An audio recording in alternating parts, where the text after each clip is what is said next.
Covid के दौरान हमने देखा कि आपने जितनी भी महत्वपूर्ण सोशल सेक्टर स्कीम्स थी, मनरेगा जिस पर हमने काफ़ी रिपोर्ट किया है, ग्राउंड रिपोर्ट किया है, उसका एलोकेशन बहुत ज़्यादा बढ़ाया गया था, विशेषकर 2020 में। प्रधानमंत्री आवास योजना के लिए भी बहुत बड़ा जंप इस बार किया गया है, लेकिन मनरेगा का एलोकेशन घटाया गया है। इसके पीछे वजह क्या है? 3 कारण हैं। पहला ये कि मनरेगा एक गवर्नमेंट स्कीम नहीं है, एक सेफ्टी नेट है। मतलब जिसको नॉर्मल मेथड्स में काम नहीं मिल रहा है वो मनरेगा में आके काम कर सकता है। तो ये एक डिमांड बेस्ड स्कीम है।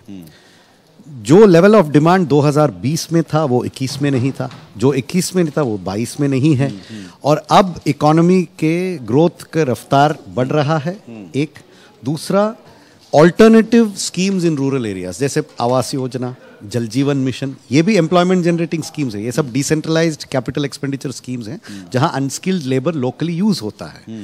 तो इन स्कीम्स के बजट प्रोविजंस बहुत बड़े मात्रा में बढ़ा दिया है हमने।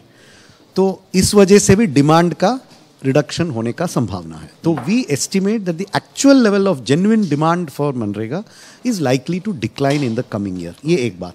लेकिन अगर एक्चुअल लेवल ऑफ डिमांड बढ़ता है तो as we have done in the past, it can always be augmented during the year because this is a demand based scheme. It's not a scheme where there is a output target to build so many houses or so many roads for which we can plan in advance. We have to anticipate what level of demand may arise. We feel this is a reasonable estimate in the present circumstances. क्योंकि demand based scheme है, देश में कानून है और सबके पास काम मांगने का अधिकार है। जो लोग रजिस्टर्ड लोग हैं वो अगर काम मांगते हैं तो आप तैयार हैं, आपको और ज्यादा एलोकेशन करना पड़ सकता है। हमारा अनुमान है कि वो डिमांड कम होगा क्योंकि इकोनॉमी बेटर स्थिति में। ओके।